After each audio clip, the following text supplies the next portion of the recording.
So in this video, I want to be able to share with you why I quit teaching piano lessons. This story I've only shared with my clients, so bear with me. I'm going to be very vulnerable here and be able to share as much detail as I can because I think this story is going to be so important for every single music teacher that is listening to this. I'm also going to be referring to my past, like me being a music major graduate. There was an era where I felt like graduating music school it meant that I was forced to settle for a lifelong starving artist mentality. Or I thought like being a successful piano teacher meant filling my schedule with 40 plus students, or else everyone in my life would have been right in telling me to be a public school music teacher instead. And I felt like my only growth strategy was really being tied down to a physical location and spending most of my week finding teachers I trusted with handing off my students as well. It was really draining to have to grow my studio and be a music major at the same time. And I hope the story is helpful because maybe you're in a new era of your life. Maybe you're in a new era where you want to focus on your own music career instead of trying to survive with a 40 student income. Maybe you're in a new era where you're feeling fulfilled. You want to feel fulfilled and not guilty for getting back into teaching a roster full of your dream students. Maybe you're in a new era where you finally want to be a financially free music teacher without feeling like have to hide the fact that most of your profits are dumped into rent or salaries or expenses. So I really want to make this a story about Music Major Ben and how I've moved through the different eras of my life to get to where I am now. So if you don't know who I am, I'm a business coach for music teachers and I help them grow past a six-figure music studio without needing to work 40 hours a week. So most of the clients that I work with, they're music teachers who not only want more income, but want to grow in a way where it's not the traditional model of just teaching one-on-one students, of filling your schedule up with as many students as possible, but finding a new model of teaching so that they can still scale their music studio up without having to sacrifice their own time and being able to balance their time with their own music as well. So I want to share with you the story of like why I got started teaching piano and ultimately why I quit and what I am doing now and how that is still fulfilling my mission that I'm doing today. So hope that this can be your gift as well in finding clarity in your next era as a music teacher. So the story starts off in 2017 and I do want to share with you like why I started teaching piano in the first place, because I was always that type of person that jumped headfirst into everything new. I like going into college, I applied as a music major, but I was one of those kids where I was like, I didn't think I'd learn music education through a book, right? Like you go to class, I'm like, how much am I actually going to learn to be a teacher? Like reading a book or just in a classroom. So I was one of those people who are like, I learned through experience and I wanted to start teaching piano before I even started college. So that was when I first started teaching piano lessons. My first student came from like the summer between graduating high school and my first year as a music ed student. And I remember that getting into music education, that my mission was to be able to share the opportunity of music education with everyone in the world. And at that time, I was like, I'm going to fulfill that through teaching piano lessons. And I'm so glad that I started that, because throughout my years of being a music ed student, like I truly feel like putting myself out there, jumping to the fire with teaching, that was really what solidified my pedagogy and helped me realize that, yes, I do want to be a music teacher. And I do want to be in the music education industry. Like I loved the impact that I was making so much that it helped me grow my piano studio. And I think for the first 2 years, I was probably teaching around like 10 students. So it was a really good roster, really good, like little quaint roster right there. But it was me at that time growing my piano studio, just diving into learning how to teach, making all the mistakes, but still feeling fulfilled about sharing my impact and honestly learning to be a music teacher, being a music teacher while I was in my degree as well. So that's really why I started. And I continue to grow my music studio to the point where I started to get full, right? If you've been teaching for a long time,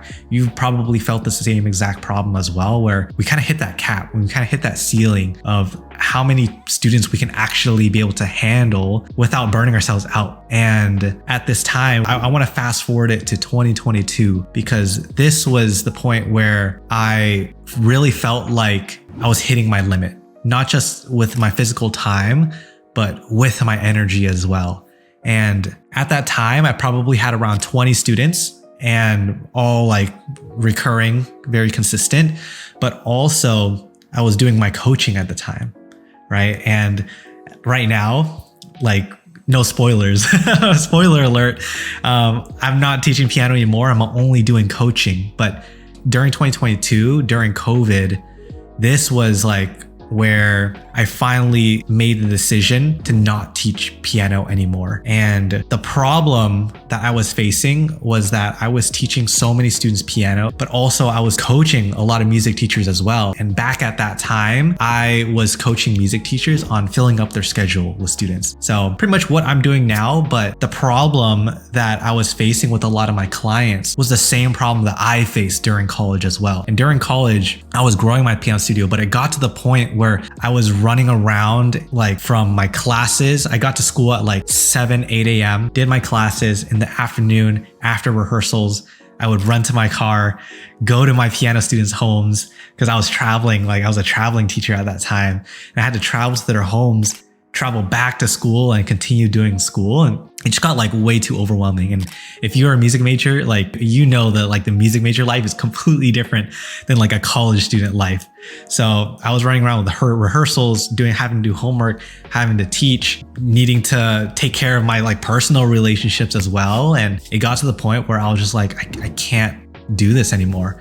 And especially after I graduated, I thought that I don't have to go to classes anymore. I could be able to teach more. I continued to grow my studio, and to that point, I still hit my ceiling. And as I was coaching my teachers as well, I would help fill up their schedules, and they would be running into the same exact problem that I was facing, where they would have like a 40 student schedule and we'd try to figure out what is the next way to grow, but they just couldn't anymore. So they faced the same exact problem that I was having, because they had to settle for a lower income. And for some people, they're okay with that. And for you, if you're okay with that, then that's totally cool. But for a lot of us, we want to grow more. We want to be able to hit the next income goal. We want to be able to use that money to be able to create and fulfill the mission that we have. But something is usually stopping us from being able to get there. And for me, right now, I help a lot of my teachers change their teaching model and change their business model in a way where it can be able to scale. But I didn't have that in the past. And what I felt like was happening was that if I'm not a piano teacher anymore, like, who am I to coach music teachers? And that was such like a mindset block for me. And that was like an internal struggle that I was facing that really made me like stick with piano teaching for so long, like longer than I really needed to. So what happened was that I had a year-long process of just not taking on any more students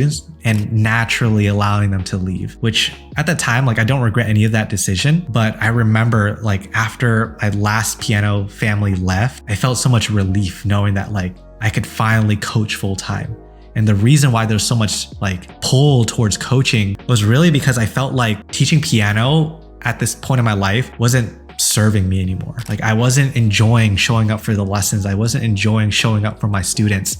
And it had nothing to do with the students. It was just more on like the time in my life that I was in. I felt so much more fulfillment coaching teachers and being able to know that I'm making a bigger impact on this world, being able to impact teachers in Africa who are teaching in Africa, teachers teaching in the UK, teachers teaching in Australia and New Zealand, like places that I've never been in the world, knowing that my impact was best served there. Like, I felt like this draw towards that. And for many of you, you may be feeling the same way as well, where you're feeling like, I've been teaching in my studio for so long, but why am I being pulled towards this other mission? Why am I being pulled towards this other direction with my music school? And the problem that I had, that I realized after I went through this whole year-long process, is that this could have been so much shorter. And this could have been something where I could have made this decision in an instant. It would have changed my life in the same way, just maybe a lot sooner. So I hope that the story can be able to help you reach that next era in your life a lot sooner than I had in my process. And I felt like the root problem of all of this happening was that my past identity was holding me back from moving towards who I was meant to become, right? Because of those thoughts of like, if I'm not a piano teacher anymore, who am I to help other music teachers? I felt like because I wasn't a piano teacher, that invalidated my credibility to be able to help other teachers as well. What I realized through like digging and of course mentors and people in my life, I've realized that my unique gift isn't just in teaching piano, but it's being able to help music teachers like understand marketing and understand how to grow their business in a way that connects with them right? It's not in a business savvy way, but I connect with music teachers on a musical way. Like a music teacher, like using the words that music teachers would use, like I can be able to relate to my clients and help them understand how they need to grow their businesses. So I realized that finding my unique gift and having the courage to pivot into a new direction despite having fears, despite having insecurities, allowed me to become the person that I needed to be, right? So right now, like, it doesn't mean that I'll never be able to teach music. I feel like just at this time in my life, I'm meant to serve something bigger than that. And that when it's time to teach music again, like I can be able to do that anytime in my life. But I feel like coaching has it's honestly allowed me to learn so much about pedagogy, so much more. Like what has helped me learn that I didn't learn in music school was just aspects of leadership. And being able to grow your business requires you to have a new level of leadership as well, no matter how good of a leader that you think you are. Like what I truly believe is that your business and your music school is where it's supposed to be and where it deserves to be based on the level of action and the level of leadership that you have. And like, I hope this empowers you to help you move towards your new identity. Because for me now, like I feel like my life is finally on the path where it needs to be. Me going through music school and music major Ben, that was like the Ben trying to figure out like, who are you supposed to be? Like, how are you going to, not just like, how are you going to make money after college, but like making money, doing the thing that you love. What is that truly going to look like? And right now, how I see it, and it may change in the future. Right now, I see myself continuing to coach my music teachers and being able to work on my music production career for the rest of my life. I don't see an endpoint with that so far. And just to give you an idea of what the transformation has looked like for me last year in 2023, like I decided to go all in on my music production career. And I decided to get a mentor and a coach and really be consistent with working on my own music and getting back into my life as a musician again. Because ever since college and ever since COVID happened, that kind of was put on a hold and I didn't play music. And I was missing that hole in my life for so long that when I finally filled it in with making my own music and producing my own music, like that's what's allowed me to continue growing my six-figure coaching business. It's continued to have the leadership that I needed to help my clients create six-figure music schools as well. So for you may be feeling the same way with your music studio or with your music school. Maybe it feels unaligned. Maybe it feels uninspiring to grow it. Maybe because you see like an endpoint with it, right? If you feel like there's an endpoint to what you're doing, I feel like that's a sign, at least for me, I've always known that that's a sign that like maybe I need to pivot, right? It's kind of like with the relationships. If you see yourself breaking up with this person, maybe they're not the one, right? And for me, like I've never seen an endpoint with making music. And that's what I love about how my life is right now is that I don't see an endpoint with it. And when I do see an endpoint, maybe that's an opportunity for me to pivot. But right now I don't. And I feel great about the way that I'm living my life, but also who I'm working with. But for you, if you feel like you're not on the right path in your studio, but you know you've accomplished so much, maybe you're on the verge of like wanting to quit or wanting to find another path. I just want to be able to show you that there is another way out there. And for you, you can have the business growth. You can know all the things that you need to do with your studio. Maybe you've been really successful, but you're wondering, why can't I reach that next level? It may have to do something with our personal life. And there's like a quote that my mentor, my coach has always said. It always resonates with me. But he says, usually you don't have business problems. Usually what we have is we have personal problems that bleed into the business. And it's going to be really hard to grow a music school that you don't have a vision for. And I don't want you running into the same problem that I did, where I felt like if I wasn't being a piano teacher, if I wasn't continuing to do the thing that I worked so hard for, then my life would be going backward. But I don't want you ever to feel like pivoting or moving a different direction with your music school has to do with anything about moving backwards, but instead you're moving forwards with your life. You're moving into a life where you feel inspired, you feel aligned. And that's the problem that I see with so many music school owners is that they're moving and they're growing into someone else's identity. into someone else's plan for their music school, right? Like maybe you're someone like me where growing a music school and having a bunch of teachers under you and finding a physical location, like maybe that just doesn't vibe well with you. And there doesn't have to be any other reason other than it doesn't vibe with me. And at the end of the day, like I don't want you having to settle feeling unaligned or settle with moving into a model that you don't feel good with just because someone else said so, right? I just want to hope that that you can find a way that you can find your own path, that you can find your next identity, because this has been the work that I've been doing with a lot of my clients as well. Not only do we work on the business aspect of their music school, but really making sure that they feel aligned with the way that they're growing their music school as well. Do you want to grow your music school with a bunch of teachers, with a physical location? Do you want to grow your music school in a way where you're the only teacher in there? Everyone's learning from you, but maybe you're teaching from a course. Maybe you're teaching from group model. Like finding that vision for you and finding that identity for you is going to be that next step with you knowing what to do next in the first place. So that's what I wanted to share here. Being able to find where my impact lies best and not allowing my own judgments of if I'm a piano teacher or not stop me from being able to fulfill my mission, which is, at the end of the day, my mission is to share the opportunity of music education with the world. And just by being a local piano teacher, I felt like that wasn't serving that mission to the fullest it could be. Like I felt like the only way that I could be able to do that is by being able to help more teachers. So by being able to not have to teach piano anymore, it allowed me the time, it allowed me the energy to be able to focus all in on coaching, to be able to create content like this for you, being able to watch this. Like this is what I feel inspired to be able to do. And I hope that you can find your path to being able to do that as well.